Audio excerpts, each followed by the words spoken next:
हमने शुरू किया था तब भी स्टॉक मार्केट में हम भी कहीं ना कहीं डू इट योरसेल्फ थे। हाँ, किसी वो ने बात कुछ सही बोल दिया है, कि तभी स्टॉक ले गलतियां भी लेते की। थे, तो धीरे धीरे रास्ता मिलता है। हम्म, आप खुद सोचे, जब हम शुरू करते हैं इन्वेस्टमेंट, सब लोग को लगता है कि रिटर्न जनरेटिंग बिजनेस है या रिटर्न जनरेटिंग अप्रोच है। धीरे धीरे as you graduate you realise ये एक रिस्क मिटिगेशन का जर्नी है, बट वो खुद जब तक आप एक्सपीरियंस नहीं करते वो जर्नी आपको पता नहीं चलेगा। Is what I firmly believe.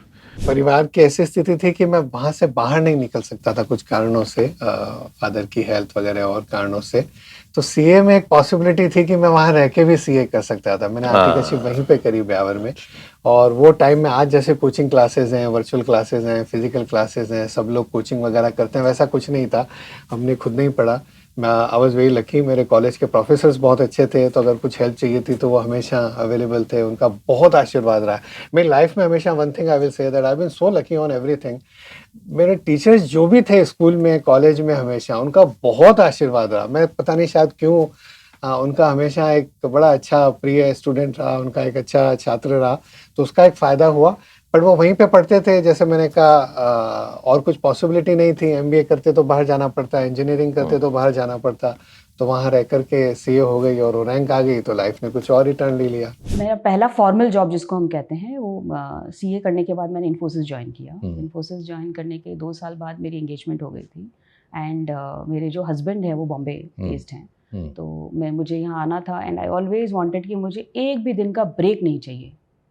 सो वो मैं थोड़ा रिबल किस्म की भी हूँ शुरू से, बिकॉज जब आपको बोला जाता है ना कि ये तुम्हारे लायक काम नहीं है या ये तो लड़कियों का ही करना है, तो मैं ज़्यादा उल्टा वो ज़्यादा कर लेती हूँ। तो जब हमेशा सुनते हैं कि आपका शादी के टाइम तो ब्रेक लगना है या बच्चों के टाइम ब्रेक लगना ही है करियर में, सीरीज़ में गैप आता है।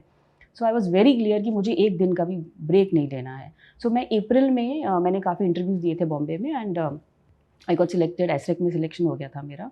तो मैं अप्रैल में 2009 में बॉम्बे आ गई थी और जुलाई में मेरी शादी थी। I got good amount of time. और पैसे, जैसे आपको पता है, पैसे तो थे नहीं। वाइल 80,000 लोगों, तो एक्चुअली मैं बैंक अकाउंट मैंने अभी चेक किए कि कितना है एक्चुअल, पता तो चले। तो when I move to Mumbai मेरे बैंक अकाउंट में सिर्फ 25,000 रुपये थे। बिकॉज उस टाइम क्या हो रहा था, मेरे पापा was suffering from kidney transplant. उनका चल रहा था, डायलिसिस हो रही थी उनको। सो घर पे वैसे भी अर्निंग मेंबर तो कोई था नहीं। सो जो भी हम कमाते थे इन्फोसिस में, every month I was giving to his medicine and जो भी उनके प्रोसीजर चल रहे थे। तो जब मैं माइग्रेट हुई तो मेरे पास सिर्फ 25,000 रुपये थे। और फिर ये हमारे में क्या होता है, व्हेन यू गेट मैरिड, वो शादी का खर्चा जो है ना, रिसेप्शन, वो एक अच्छा रिसेप्शन लड़की वालों को करना है। और being the personality I am, मेरे को तो एक पैसा लेना नहीं था मेरे पेरेंट्स से। So it's such an hilarious thing. मैंने क्या किया, मेरे जो शर्ट पैंट पहनती थी मैं इन्फोसिस में, तो वो सारे मेरे जो कपड़े थे उन सबको अच्छे से धोई मैं, उन सबको अच्छे से आयरन किया, उनको अच्छे से लपेटा, ऐसे लगा कि भाई नए कपड़े हैं एकदम।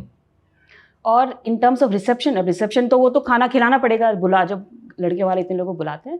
तो मैं मेरे बॉस के पास गई, मैंने कहा मुझे लोन चाहिए। तो उन्होंने अपनी बैंक से बात करके मुझे अराउंड 3 लाख का लोन दिलवाया, और उससे मैंने मेरी मैरिज फंड की। And but I take great pride in saying that I have never taken single penny from my parents.